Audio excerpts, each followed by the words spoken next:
오늘은 본문의 말씀이 어지어서 끝까지 하나님께 붙어 있는 자가 되라라는 제목으로 함께 은혜의 시간을 나누고자 합니다. 어떤 사람은 한번 마음을 먹으면 어떤 불이익이 돌아와도 변치 않는 사람이 있는가 하면, 어떤 사람은 자신에게 이익이 있으면 잘 있다가 자기에게 불이익이 돌아오면 금방 등을 돌리는 사람들도 있습니다. 근데 이런 사람들은 신뢰를 얻지 못하기 때문에 진실한 친구를 구하기가 힘듭니다. 여러분 옆에 정말 마음을 터놓고 말할 수 있는 진실한 친구가 얼마나 있는지 한번 돌아보시면 내가 어떤 사람인가라는 것을 스스로가 진단해 볼 수가 있습니다. 여러분이 정말 마음을 털어놓고 상대방에게 내 마음을 말할 수 있는 사람이 과연 누가 있을까? 한번 나이 30대를 넘어서 40대, 50대가 됐을 때 정말로 인생을 살아가면서 마음을 열어놓고 말할 수 있는 상대가 누구인지, 그 사람이 몇 사람이 되는지 돌아보시면 내가 어떻게 살았는가 하는 것을 가히 짐작해 볼 수가 있습니다. 아브라함이라는 사람을 아시죠? 아브라함은 창세기 12장 1절에 보시면 하나님께서 고향과 친척과 아버지 집을 떠나서 하나님이 보여준 땅으로 가라고 말씀하셨습니다. 그 이유는 2절에 보시면 하나님께서 큰 민족을 이루고 복을 주어서, 그리고 그의 이름을 창대하게 해주시겠다는 하나님의 약속 가운데서 그렇게 지시를 내셨습니다. 그래서 4절에 보시면 아브라함이 여호와의 말씀을 따라서 롯도 함께 하란을 떠났는데 그 떠난 때 나이가 75세였더라라고 했습니다. 여러분, 75세에 보이지 않는 하나님의 목소리를 듣고 앞을 가히 짐작할 수 없는 그런 요즘 우리가 속된 젊은 애들의 표현처럼 맨 땅에 헤딩하는 마음으로 그렇게 출발했을 때 얼마나 착잡함이 있을까요? 그리고 하나님은 분명히 그에게 장대한 자녀의 축복을 주시겠다고 했는데 나이가 100살이 될 때까지 하나님께서 잠잠하고 침묵하고 있다는 겁니다. 로마서 4장 19절 이하의 말씀하시죠. 아브라함이 드디어 100살이 되었을 때 자식을 낳을 수 없는 상태가 됐음에도 불구하고 아브라함은 하나님에 대한 믿음이 약하여지지 않았다. 하나님에 대한 믿음이 몇 년 지났죠? 25년이 지났는데도 하나님이 약속한 것을 내가 받지 못했는데 하나님에 대한 믿음을 의심하지 않았다 말이죠. 20절에 보시면 믿음이 없어서 하나님의 약속을 의심하지 않고 믿음으로 견고하여 하셨고, 21절에 약속하신 것을 또한 능히 이루실 줄을 확신하였다. 하나님 앞에서 받은 아브라함에게 대한 약속은 창세기 22장 17절 이하에 보면 나와 있죠. 큰 복을 주고 너의 너의 자녀가 크게 번성하며, 지금 아브라함은 자식이 없습니다. 자식으로 말미암아 크게 번성하고 하늘의 별과 같고 바다의 모래같이 해주겠다. 그리고 너의 대적의 성문을, 대적의 것을 뺏어서 네가 차지하게 될 것이다. 이렇게까지 약속했는데 100살이 돼도 아무런 응답이 없는 겁니다. 그러다가 하나님은 100살에 드디어 아브라함의 100살에게 드디어 아들을 줬죠. 히브리서 6장 15절에는 이 사실을 이렇게 기록합니다. 다 같이 읽어볼까요? 시작. 그가 이같이 오래 참아서 약속을 받았느니라. 무려 25년을 참았습니다. 근데 여러분, 신앙생활 어떻게 했습니까? 조금 하다가 기분 나쁘거나 상황이 어려우면 하나님 버린 사람 참 많죠. 세상에 나가보시면 전도하면 옛날에 교회 다녔던 사람 참 많습니다. 그래서 어떤 교회는 잃어버린 양을 찾는 그런 운동을 하고 있습니다. 교회를 떠난 사람들만 다시 찾아 모으는 거죠. 특별히 이번에 코로나로 말미암아서 교회들마다 50% 이하 줄어든 것은 엄청 많고요. 70% 줄은 것도 있고요. 그렇게 많은 사람이 교회를 떠났습니다. 그 교회를 떠나면 어디 가겠습니까? 세상에 돌아갔겠죠. 자기의 갈 길로 가버린 겁니다. 왜? 오래 참지 못했기 때문에 그렇습니다. 하나님은 이스라엘 민족이 애굽에서 나올 때 하나님과 광야에서 만날 수 있는 성막, 이동식 성전을 지어라 라고 출애굽기 25장에 설계도와 조감도를 보여주시면서 모세에게 만들라고 했습니다. 지금 우리는 이렇게 고정식 성전이죠. 그 당시에는 이동식 성전이 돼서 마치 텐트처럼 쳤다가 걷었다가, 그래서 이동하기도 하고 선 다음에 하나님께 예배를 드리고, 하나님 말씀하기를 나는 그곳에서 너희를 만나겠다 그랬어요. 근데 그때는 지금 여러분 이제 오늘 나올 때 하나님께 감사의 예물을 들고 왔잖아요. 한 주간도 지켜주신 감사, 앞으로 이번 한 주간도 하나님께서 함께 하실 믿음에 대한 예물, 그렇게 하나님께 예물을 들고 왔죠. 그 당시에는 짐승을 잡아왔죠. 짐승을 잡아서 아마 여러분한테도 짐승을 한 마리씩 갖고 오라면, 매주마다 갖고 오라 그러면 아마 교회에 나올 사람 몇 사람이 될지 모르겠습니다. 그래서 하나님께 짐승을 가져와서 드릴 때 산채로 드릴 수 없잖아요. 그래서 각을 떠가지고 잘라가지고 껍질을 벗겨서 불을 태워서 하나님께 향기를 드리는 거죠. 그 불을 태워서 쌓는 그릇을 번제단이라고 하는 거예요. 가마솥까지 그릇이 있는데 그것을 조각목, 나무로 만든 다음에, 나무로만 있으면 불을 떼면 타버리잖아요. 그래서 롯을 입히는 거예요. 롯을 나이 젊은 사람들은 롯을 잘 알지 모르겠어요. 나이 드신 분들은 녹그릇 옛날에 다 있어봐도 알 거야. 밥그릇에는 녹그릇이 있었으니까. 이 롯을 입히니까 하나님이 그렇게 롯을 입히라고 말씀하셨어요. 근데 왜 불을 지피는 곳에, 그것도 짐승을 계속 잡으니까 하루 종일 불을 떼는 거예요. 그런 곳에 놋으로 된 번제단을 만들게 했을까? 여러분, 놋의 특성은 아시죠? 놋은 변하지 않습니다. 어떤 상황에도 변하지 않아요. 그것은 하나님의 영원한 불변성의 특징을 그렇게 표현한 겁니다. 하나님의 성전에 번제단에 올려서 번제무리를 태우는 번제단은 놋으로 만들어라. 이와 같이 하나님은 한번 약속하시면 절대로 변하지 않습니다. 심지어 하나님께서 구약에 내 아들을 때가 되면 보내어서 인류를 구원하게 할 것이다 라고 해서 예수님의 오심에 대해서 구약에 여러 군데 기록을 하고 있죠. 그리고 하나님은 그 약속대로 갈라디아서 4장 4절에 보면 때가 차매 하나님의 아들이 이 땅에 오셨다고 그랬어요.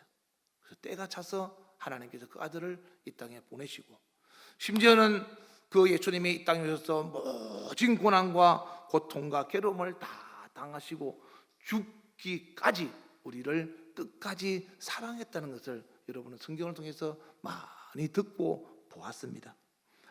예수님이 이 땅에 오셔서 죽으시고 부활하신 다음에 마태복음 28장 20절에는 내가 가는 것이 아니고 세상 끝날 때까지 내가 너희와 항상 어떻게 한다고요? 네, 함께 있으리라고 약속했어요. 그럼 약속 지키게 됐잖아요. 그리고 몇 날이 못 돼서 예수님의 이름으로 성령이 오셔서 그 성령 하나님이 지금 우리들과 함께 거하고 있다는 사실을 믿으시기 바랍니다. 할렐루야. 그러면 지금 세계가 어떻게 돌아가는 거 아십니까? 중국은 대만을 치라고 시진핑이 얼마 전에 명령을 내렸어요. 언제 공격할 때는 모르지만 그렇게 칠 준비를 하고 전쟁 준비를 몰입하라고 시진핑이 명령을 내렸습니다. 대만은 원래 중국 사람들로 구성되어 있죠. 그런데 그 대만은 자유를 추구하면서 미군이 그게 주둔하고 있습니다. 대만을 친다는 것은 중국이 미국을 치겠다는 것과 같은 거예요. 그래서 미국이 지금 현재 대만에다가 군사 무기를 잔뜩 갖다 놨어요. 대만을 치지 못하도록 군사 무기고로 만들어 있어요. 그러니까 중국이 대만 주변을 뺑 둘러싸서 전쟁 준비를 하면서도 막상 대만을 지금 치지 못하고 있는 거야. 왜? 미군이 있으니까. 미군을 건드리면 결국 우리나라를 왜 북한이 못 건드리냐면 미군을 건드리면 미국이 공격하거든요. 미국은 자국의 이익에 불리하면 가만 안 했습니다. 러시아가 우크라이나를 공격했는데 러시아 군사들이 전쟁 준비가 안 되고 심지어는 예비군들은 총도 쌀 줄 모르는 거예요. 왜냐하면 지금까지 전쟁이 6.25 전쟁 이후는 전쟁이 안 났으니까. 그래 훈련만 받고 나가서니까 총도 제대로 쌀 줄 모르고 총을 잡을 줄도 모르고, 그래서 예비군들을 모집해가지고 예비군들을 훈련을 시키는 거예요. 그런 사람들이 전쟁터 나가면 어떻게 되겠습니까? 다 죽는 겁니다. 총알 바지로. 그러니까 도망가는 거죠. 엄청난 사람이 러시아를 탈출했죠. 예비군이 안 잡혀가려고. 근데 그 러시아의 군인들이 일반 무기를 가지고 우크라이나를 공격하니까 우크라이나는 지금 서방에서 계속 무기를 대주잖아요. 그러니까 빼앗겼던 곳을 우크라이나가 하나씩 찾는 거예요. 그러니까 러시아는 이렇게 하다가는 자기가 다 죽겠는 거예요. 특수부대도 이렇게 여단이 전멸하고 그냥 뭐 엄청난 피해가 있는 거죠. 장군들도 많이 죽고. 그러니까 푸틴이 핵무기로 공격하라는 거죠. 핵무기는 원래 제네바 협정에서 사용 못하게 돼 있죠. 근데 자기들이 이기기 위해서는 핵무기밖에 없는 거예요.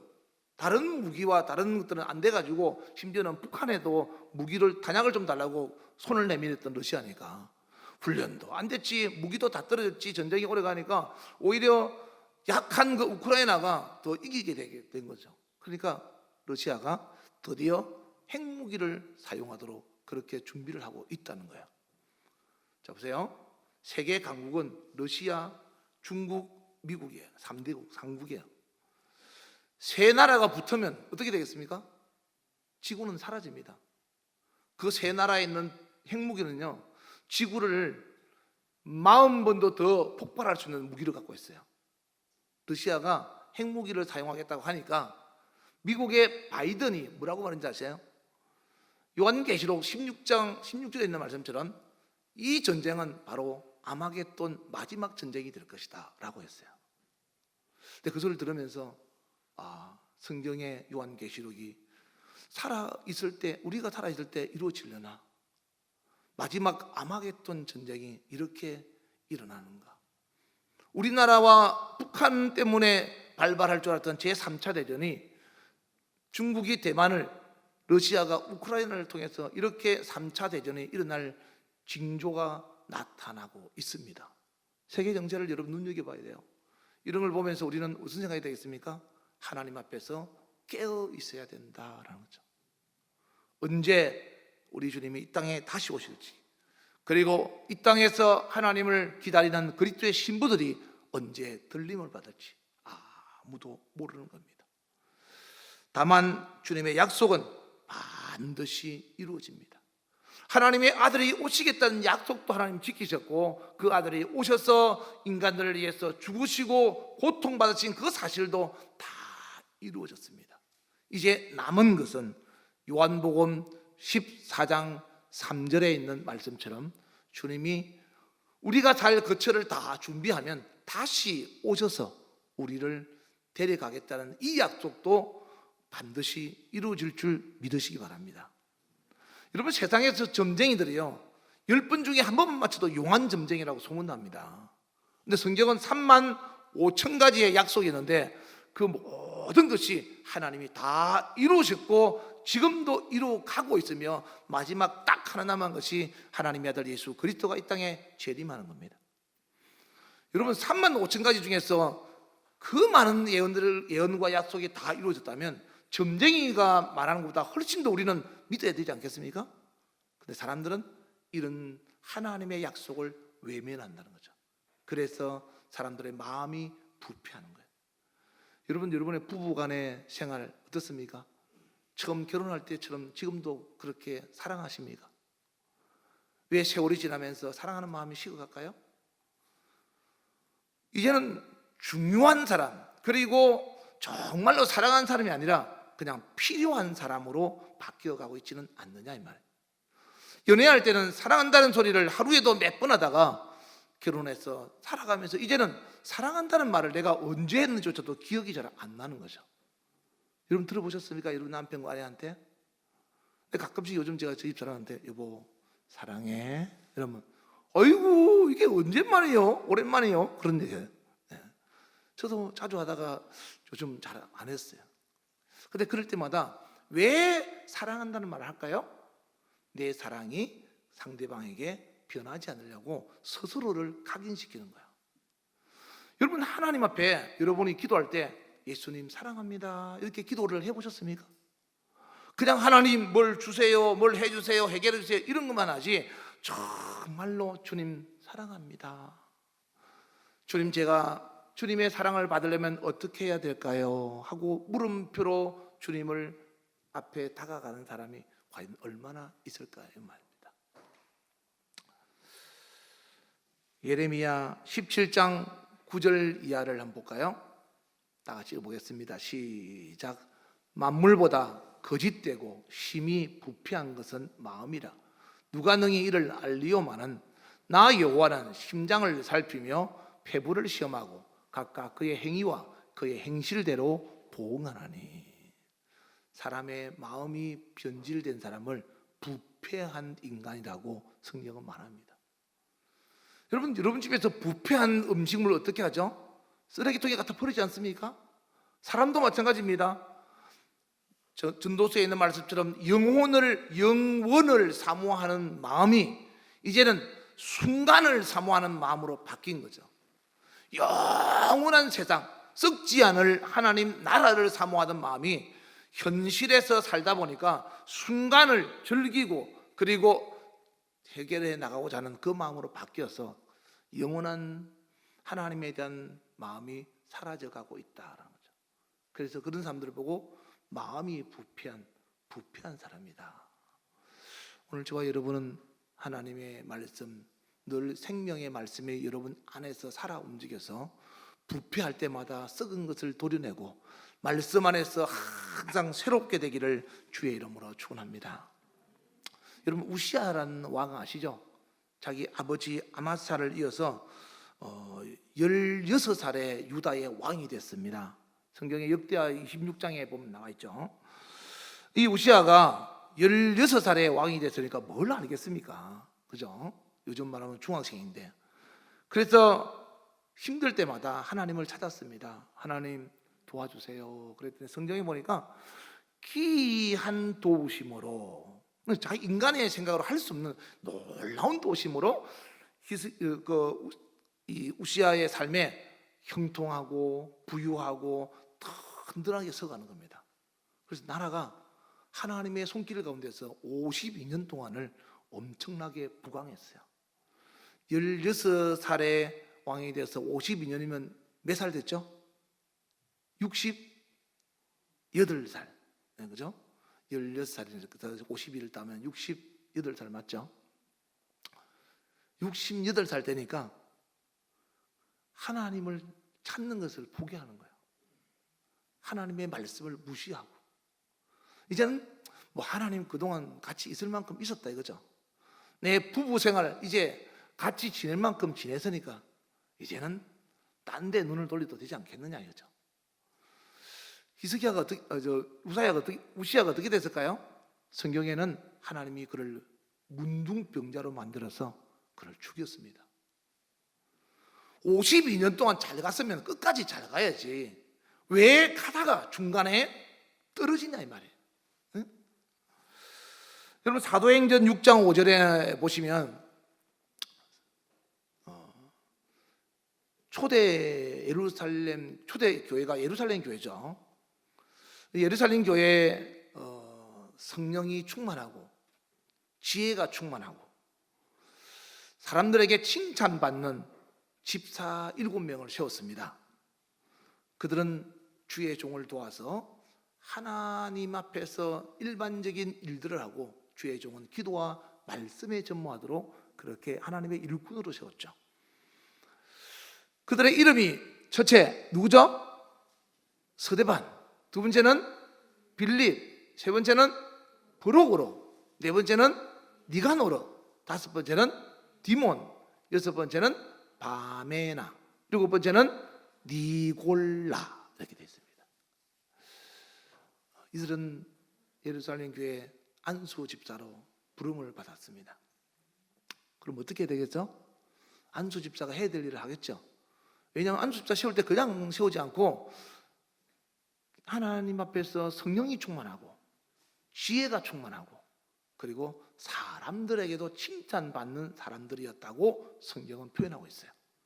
그래서 안수 집사로 세웠는데 스데반 어떻게 살았다고 성경에 나와 있죠? 성경은 하나님께서 기억하는 일들을 믿음의 사람들에게 교훈이 되도록 기록한 책입니다.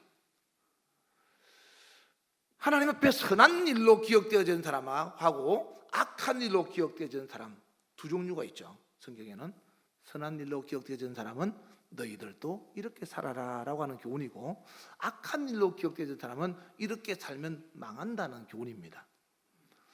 자, 스데반은 어떻게 기록되어질까요? 사도행전 7장에 보면 길에서 열심히 전도하다가 돌멩이 맞아서 순교할 때 천국에서 하늘문이 열려서 예수님이 보좌 우편에서 벌떡 일어나서 스데반을 맞이했던 사람입니다. 두 번째, 빌립은 어떻게 했을까요? 이디오피아 내시에게 세례를 주고 사마리아에서 전도하였던 최초의 선교사입니다. 그리고 나중에 그의 네 딸과 함께 같이 전도 사역을 감당하고요.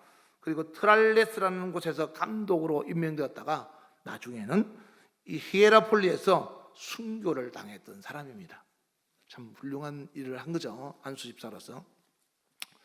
우리도 안수집사들이 있는데 한번 좀 이런 안수집사들의 삶을 도전받았으면 좋겠습니다. 세 번째 사람이 누구죠? 누굽니까? 네, 브로고로입니다. 브로고로. 이 사람 이름은 여러분이 좀 기억했으면 좋겠어요.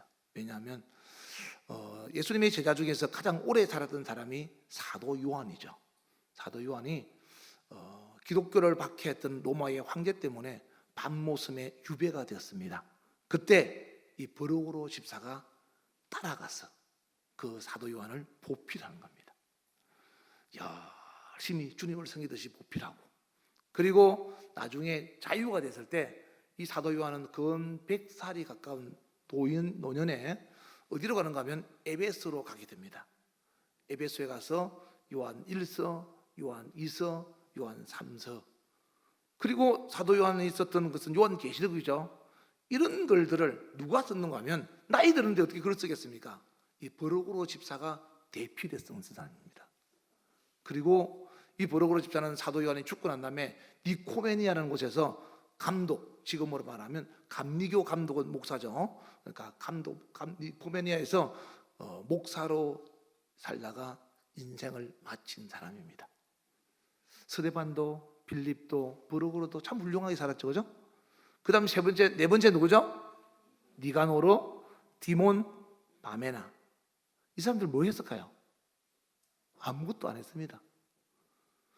분명히 성령이 충만하고 지혜가 충만하고 사람들에게 칭찬받아서 안수 집사로 세워놨는데 안수 집사 받고 아무것도 안 한 거예요. 그래서 기독교 역사에 아무것도 없어요. 이 사람들의 그 행적을 찾아봐도 찾을 수가 없어요. 이런 사람을 보고 뭐라는가 하면 있으나 만한 사람이죠. 하나님 나라는 뜨겁든지 차갑든지 내지 회색 분자는 같이 차가운 사람 같이 지옥 갑니다. 뜨거운 사람이 되어야 되는 거예요. 그래서 이들의 이름은 아무리 해도 찾아볼 수가 없고, 마지막 안디옥 사람 누구죠? 니골라는 어떻게 살았을까요? 니골라는 다른 집사들과 같이 정말 열심히 잘했을 텐데 가만히 있는 것도 부족해서 니골라는 교회 안에서 탕을 짓는 거예요. 그래서 사람들에게 한 번 예수 믿고 회개했으면 그 다음부터는 다른 일 아무거나 해도 다 천국 갈 수 있어. 그런 거짓된 교리로서 성도들을 미혹했던 사람이 바로 니골라입니다. 이런 사람은 있어서는 안 될 사람이죠. 이런 사람들을 보고 비슷한 가론 유다에게 예수님이 하실 말씀이 너는 세상에 태어나지 않은만 못하다 그랬어요. 여러분 세상에 안 태어났으면 지옥은 안 갑니다. 그죠? 근데 세상에 태어나서 지옥 갈 것 같으면 안 태어나는 것이 낫다 이 말이에요. 그래서 태어나지 않으면 못하다 이 말이에요. 제가 신앙생활을 시작하면서 처음에는 저희 집사람 따라서 교회를 갔죠. 교회를 가면서 그냥 교회 가서도 처음에는 앉아 있으면서 그냥 예배 마치면 어디를 갈까, 그리고 친구들하고 어디서 만나지, 이런 이제 생각만 하고 있었던 군대 생활할 때였으니까요. 그렇게 했습니다. 그러다가 어느 날 제가 어떤 분의 간증을 들었습니다. 저 전라도에 있는 그 형이 지금도 살아있는데 그 형은 제가 압니다. 잘은 몰라도 서로 연락을 할 수가 있는 분입니다. 근데 그분의 동생이 박영문 장로라고, 여러분 간증 들어보신 분 있을지 모르겠습니다. 천국과 지옥 같다는 그분의 간증을 제가 들으면서 천국이 정말 있고 지옥이 정말 있나? 그럼 교회를 그냥 다니면 안 되잖아. 어차피 다닐 거라면 천국 가려고 교회를 다녀야지, 내가 교회 다니면서 지옥 갈 일을 하면서 교회 다닐 필요가 뭐가 있겠나 싶어서, 그래 어차피 하는 거 한번 잘해보자. 그럼 어떻게 하면 잘하느냐?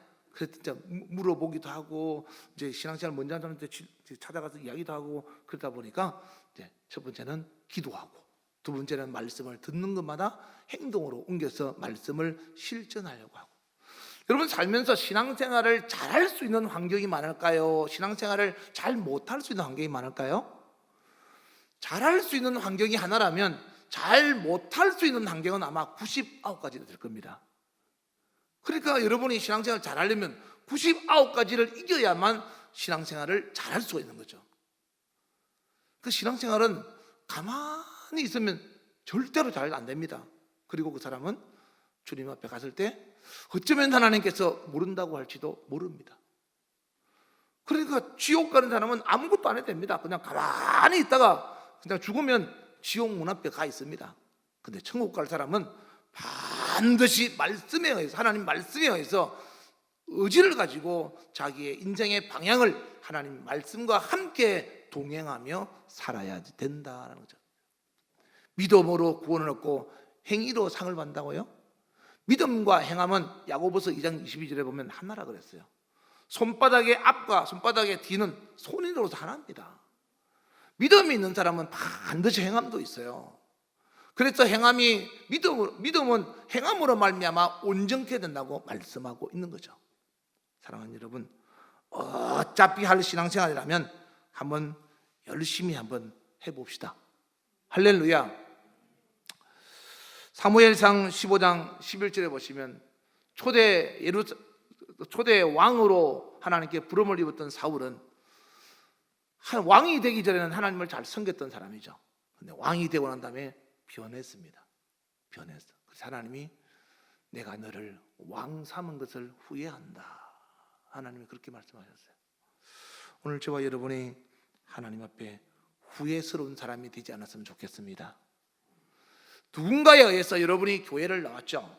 그건 여러분이 누군가에 의해서 나온 것 같지만 하나님께서 그 사람을 통해서 여러분을 부르신 겁니다.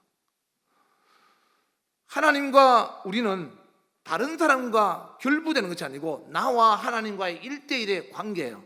다만 하나님께서 그 사람을 하나님 앞에 부를 때는 직접 바울처럼 찾아가서, 솔로몬처럼 찾아가서 말씀하실 때도 있지만은 하나님께서 사람을 통해서 부르신다 이 말이에요.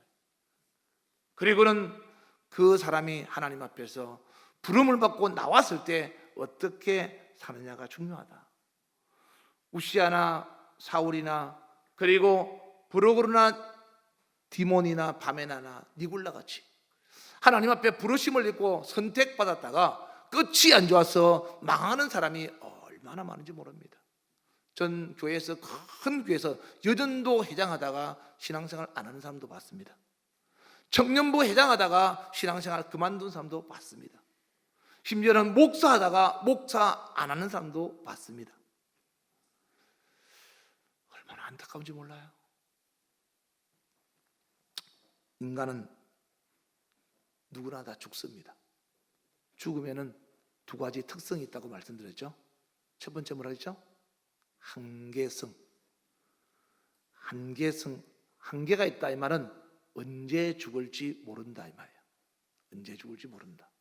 두 번째, 유한성이 있어요. 유한성은 무한하지 않고 유한하다 이 말은 인생은 반드시 끝이 있다 이 말이에요. 그래서 그게 죽음이에요.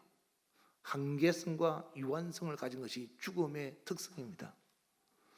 여러분 언제 죽을지 아십니까? 그리고 안 죽습니까 여러분은?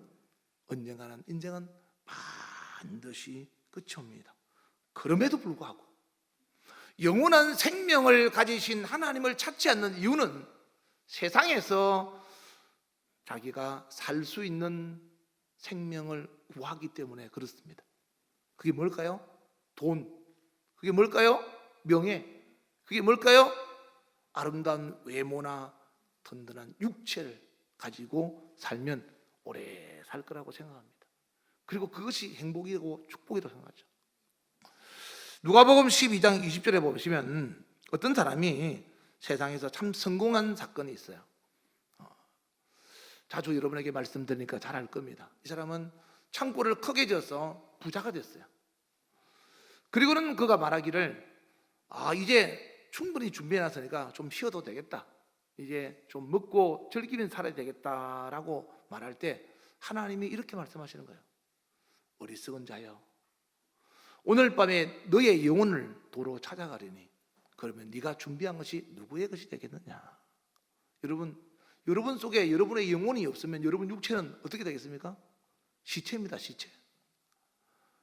지금은 장례식 할 때 입관하면 장의사가 옷도 입히고 전부 다 해가지고 간 뚜껑 닫기 전에 마지막으로 얼굴만 딱 보게끔 해서 입관을 합니다. 그래서 입관하는데 한 10분, 15분밖에 안 걸립니다. 근데 전에는 장례식 할 때 입관을 어떻게 하냐면 가족들이 다 보는 데서 시체를 딱 놓고 그걸 알코올 소독으로 딱 닦습니다. 닦고 그리고 준비한 수의 옷을 입혀요. 그리고 꽁꽁 묶습니다. 그리고 관 속에 집어넣고 흔들리지 말라고 그 관 속에 시체 옆에다가 솜 같은 것을 끼워 넣습니다. 저는 그런 일 많이 봤고 많이 해봤기 때문에 압니다. 근데 그럴 때 마지막으로 어떻게 뭘 하는가 하면 가족들이 한 번씩 만져보라고 합니다. 그런데 다 만져볼 때 뭐 옷은 다 입었으니까 만져볼 게 이마밖에 없잖아요. 얼굴밖에요. 얼굴만 내놨으니까 이렇게 살짝 만져보잖아요. 만정이 떨어집니다. 여러분의 부모나 형제나 지금은 그를 안아보니까 좋기도 하고 손을 잡아보니까 좋기도 하잖아요. 죽은 시체 한번 그렇게 해보세요. 어떤지. 아무리 사랑했던 사람도요, 죽은 시체 딱 붙잡으면 정이 싹 떨어집니다. 얼마나 차가운지 아세요? 사람이 죽으면 굉장히 차갑습니다. 시체가 그래요. 그러니까 그동안 쌓았던 정이 순간에 훅 떠나간 느낌을 가져요. 그래서 아마 하나님께서 인간의 정을 그때 떼는 것 같다라는 생각을 제가 해봅니다. 이와 같이 여러분의 육체는 여러분의 영혼이 떠나면 아무것도 아닙니다. 여러분 지금 여러분 육체를 아름답게 만들려고 미용실에 가서 머리도 하고 연지 찍고 곤지도 찍고 그리고 보톡스도 쏘고 또 그런 거 많이 하잖아요. 그럴 수 있습니다. 살아가면서 좀 아름답게 보이기 위해서 하는 거. 그런데 그건 오래 가지 않는다는 거죠. 영원하지 않다는 거예요. 여러분의 영혼이 여러분의 몸을 빠져나가면 예수님 말씀처럼 내 영혼을 내가 도로 찾아가겠다라고 하면, 그러면 육체만 남아서 내가 쌓아놓은 걸 누가 가지겠습니까? 죽은 육체가 그걸 가질 수 있을까요? 못 가집니다. 아무 소용이 없어요. 그래서 예수님 말씀하시기를 요한복음 6장에 너희는 썩을 양식을 위해서 일하지 말고 썩지 않을 양식을 위해서 일해라 라고 하는 겁니다. 할렐루야. 누가복음 12장 15절에는 예수님이 먼저 이렇게 말씀하세요. 누가복음 12장 15절 이미 넘겨봐봐. 삼가 모든 탐심을 물리쳐라. 사람의 생명이 그 소유에 넉넉한 데 있지 않느니라. 예수님 말씀하셨어요. 모든 탐심을 물리쳐라. 사람의 생명이 그 소유에 넉넉한 데 있지 아니하니라. 돈 많다고 하나님 앞에 구원을 얻는 게 아니다 이 말이에요. 여러분의 모습이 아름답다고 하나님 앞에 구원을 얻는 것이 아니다라는 거죠. 제가 어제 차를 타고 가면서 교회에서 갔다가 집으로 가는데 앞차가 잘 안 가는 거예요. 그래서 내가 이쪽으로 잘 피해가 가니까 나이 드신 할머니인데 머리가 이렇게 팍 풀어가지고 옷은 막 가마니 같은 이상한 옷을 입고 이렇게 천천히 걸어가는 거예요. 길을 그냥 무단횡단하는 거죠. 근데 그 사람 때문에 차가 못 가고 있는 거예요. 저도 그 사람 때문에 차가 섰습니다. 보면서 생각했어요. 저 사람도 하나님 앞에서는 한 영혼인데 저 사람을 데려가서 씻겨서 옷을 새롭게 입히고 단정하면 새 사람이 되지 않을까? 그러면 새 사람이 옷을 새로 입고 몸을 깨끗하게 했다고 새 사람이 될까? 과연 마음은 하나님 앞에서 새롭게 변화될 수 있을까? 그런 생각이 순간에 막 드는 거예요.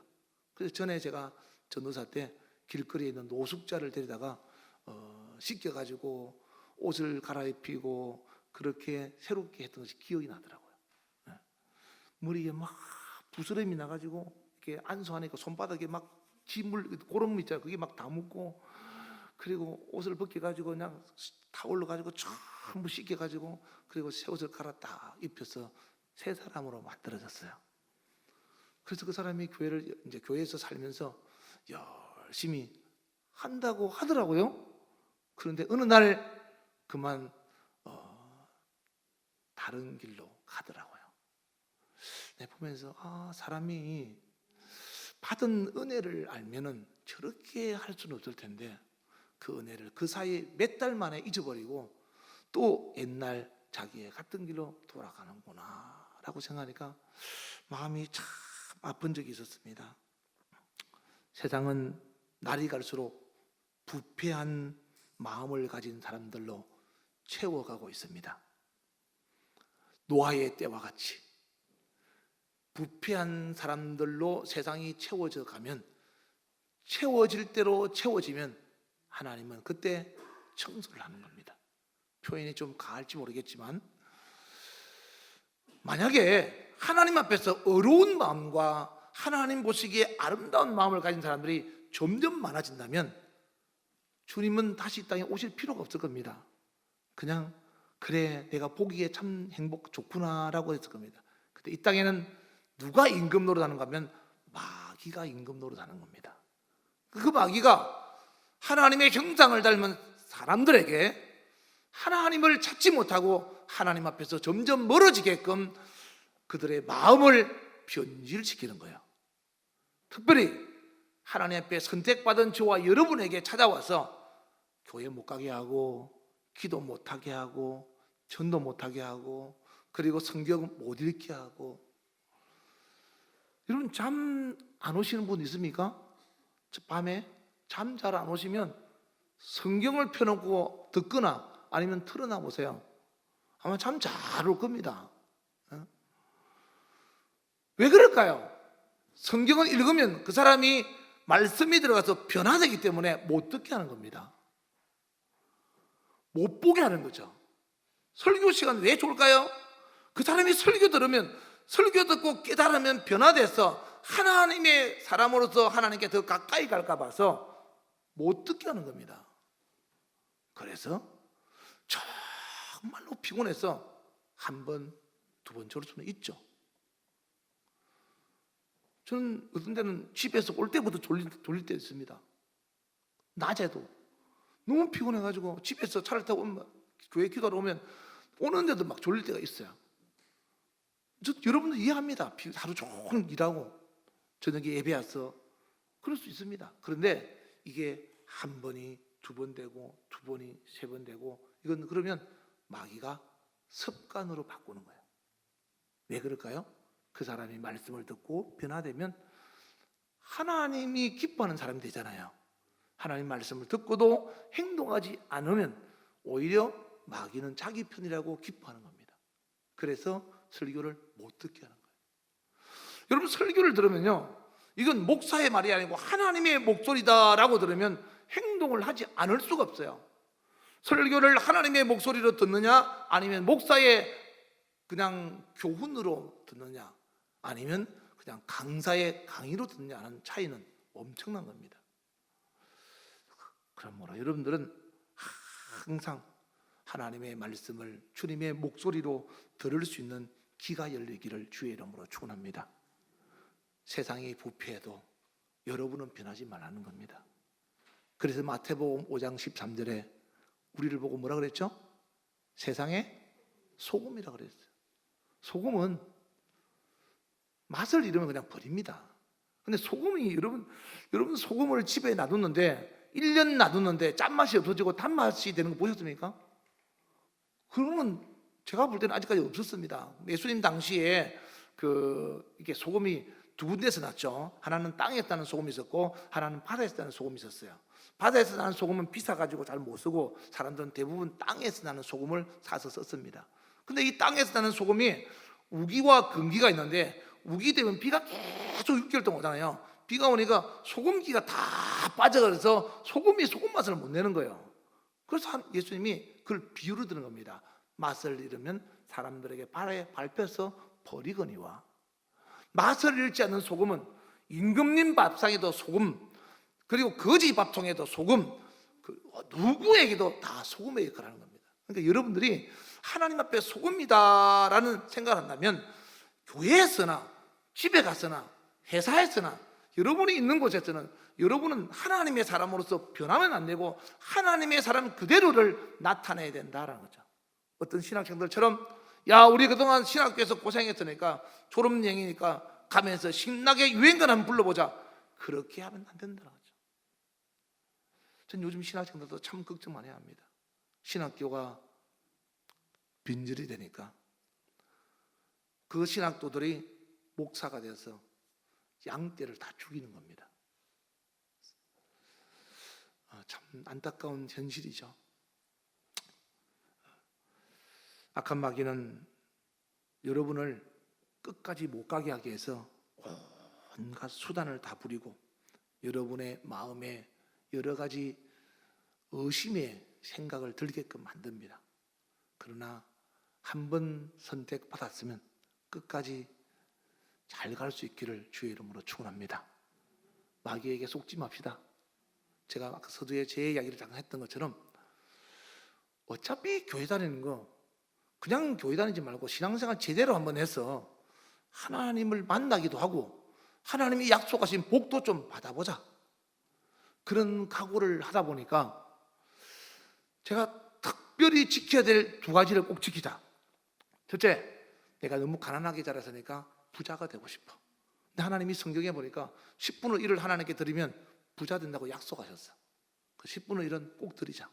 두 번째, 주일은 하나님께서 약속하신 성일이니까 절대로 빠지지 말자. 이 두 가지를 마음에 꼭 새겼습니다. 왜냐하면 그 두 가지를 할 수 있는 환경이 저는 아니었어요. 군대 생활하는 도중이었기 때문에 주일날도 계속 일하고 훈련하고 막 그랬기 때문에 그럴 수가 없었어요. 근데 이 두 가지를 꼭 해야 되겠다라는 각오를 했어요. 그 당시 제가 뭐 부자인 것도 아니고 경제적인 것도 어려움도 있었고요. 저희 집사람하고 처음 살아가면서 굉장히 어렵게 살았습니다. 11조를 낼 수 있는 상황이 아니었어요. 그래서 하나님 앞에, 그러나 하나님을 한번 믿어보자. 어떤 데는 한 달 카드 쓰고 나면 그 다음 날 월급 들어오면 카드비 다 빠져나가고 없습니다. 그래서 카드 서비스 받아서 11조 드린 적도 있습니다. 한 번 내겠다고 마음먹었으니까 한 번 내보자. 내가 빚을 져도 한 번 내보자. 한 번 내가 주일날 빠지지 않겠다고 했으니까 갔다 와서 욕을 먹고 얻어맞는다 할지라도 주일날은 빠지지 말고 교회를 가자. 그렇게 신앙생활을 했습니다. 그러다 보니까 오늘 제가 목사가 된지 모르지만 신앙생활은 목사나 전도사나 장로나 집사나 다 똑같습니다. 목사는 신앙생활 안 하면 되느냐, 안 해도 되느냐? 아니요. 목사는 목사의 일을 하라고 하신 하나님이 주신 사명이지 신앙생활이 아닙니다. 목사는, 목사, 장로, 권사, 교회 직분은 하나님께서 하나님의 일을 하기 위해서 그들에게 일할 수 있는 기회를 준 겁니다. 신앙생활은 너나 할 것 없이 모두가 하나님의 말씀에 의해서 말씀을 따라서 행동하는 것이 신앙생활이다라는 거죠. 그런데 오늘날 하나님 앞에서 많은 사람들이 하나님을 떠나고 있습니다. 이럴 때 우리는 이 땅에 사는 날 동안 두 가지를 꼭 지키고 변하지 않았으면 좋겠습니다. 첫째, 하나님에 대한 믿음과 사랑이 변하지 않아야 합니다. 여러분 11조를 하시는 분들이 있고 못 하시는 분도 있죠. 11조를 할 때 하나님이 시험해보라 라고 해서 복받기 위해서 하는 사람들이 있고, 하나님께서 저에게 이런 걸 주셨습니다 하고 9개는 제가 쓰고 1개는 하나님 것이라고 가져오라고 했으니까 하나님의 말씀에 대해서 믿음과 하나님을 사랑하는 마음으로 하나님이 주셨음을 알고 감사함으로 드립니다, 이런 사람이 있어요. 사랑으로 드리는 사람하고, 성경에 마태복음 23장 23절에 그랬죠. 너희가 근체 팥뿌리까지 계산해서 11조를 내되 너희가 믿음과 사랑과 소망을 버렸다, 의와 사랑과 인애를 버렸다라고 했죠. 공의롭게 정확한 것과 그리고 사랑과 이런 것을 버리지 말고 이것도 하고 저것도 하라고 그랬어요. 11조도 하고 하되 어떻게 하는가 하면 믿음과 사랑으로 하라. 주 앞에서 교회 와서 청소를 하고 봉사할 때 믿음과 사랑으로 하라. 청소를 어떻게 하는지 모르지만 청소업체에서 청소하면 정말로 오래 하는데, 여러분들은 아주 청소업체 사람보다 더 나은지 모르지만 청소를 하시고 간 뒷자리를 보면은 제가 좀 안타까울 때가 있습니다. 뭐 내 집이라면 제가 그렇겠지만 이게 하나님의 집이고 여러분의 집인데, 그리고 걸레도 뭐 그냥 문 앞에 던져놓은 걸레, 세탁기에 던져놓은 걸레 채 대야에 던져놓은 걸레 가면서 그냥 청 닦고 막 던져놓고 그냥 집에 갔는지 그렇게 갖다 놓고 간 사람들도 있더라고요. 그냥 보면서 다 주워서 세탁기에 넣고 하지만은, 내 집이라면 걸레질하고 걸레를 식탁에나 의자에나 아무렇게 던져놓고 갈 수 있을까? 여러분 안 그러잖아요. 하나님 앞에 봉사하는 일이나 주님 앞에 찬양을 하든 반주를 하든 그리고 성가대를 하든 믿음과 사랑을 빠뜨리지 말아야 말이에요. 하나님에 대한 믿음, 내가 이렇게 하면 하나님이 나를 기뻐하실 거야, 내가 이렇게 하면 하나님이 나를 사랑하실 거야, 사랑하는 표현으로 여러분이 기도할 때도 예수님 사랑합니다 라고 표현하면서 하라고 했던 것처럼 봉사와 섬김도 믿음과 사랑으로 하라 이 말. 그래서 하나님을 향한 믿음과 사랑이 변하지 않아야 합니다. 두 번째, 하나님께서 주신 사명의 충실함이 변하지 않아야 합니다. 여러분은 예수님처럼 전 인류를 위해서 십자가 지는 그런 사명은 주지 않은 걸로 제가 압니다. 다만 여러분들은 여러분 개개인에게 주신 하나님이 주신 사명이 있습니다. 그 사명을 감정에 의해서 포기하거나 버리면 안 된다라는 거죠. 사람들은 잘 하다가 기분 나쁘면 안 합니다. 그러나 하나님의 일은 감정과 상관없이 반드시 맡은 일이 있으면 그 일에 충성해야 합니다. 그래서 요한계시록 2장 10절에 보시면 충성할 거라면, 어차피 충성할 거면 죽도록 충성하라 그랬어요. 그 말이 무슨 말이죠? 죽을 때까지 충성해라 이 말이에요. 나는 소를 보면서 그런 생각합니다. 여러분 소고기 가끔씩 사 먹죠? 소는 고기를 주려고 살아있는 건 아니죠. 소는 소로서 일을 하기 위해서만 존재합니다. 근데 그 일을 다 하고 나면요, 몸을 쪼개서 사람들에게 바치는 거예요. 죽을 때까지 일하고 죽어서도 바치는 거예요. 그 내가 보면서 특별히 이제 우리 교회 직분자들 보면, 야, 소만도 못한 사람들이 있다. 나는 과연 소처럼 하나님 앞에 충성된 사람인가? 나 자신을 돌아보면서 하나님 앞에 게으르고 부족함을 고백할 때가 있습니다. 사랑하는 여러분, 짐승도 하나님의 일하다가 세상에 일하다가 사표 내지 않고 주인의 뜻에 따릅니다. 여러분 직분자들은 특별히 하나님 앞에서 남을 탓하지 말고 여러분이 해야 될 일이 무엇인가를 분별해서 여러분 스스로가 맡은 사명에 충성할 수 있기를 주의 이름으로 축원합니다.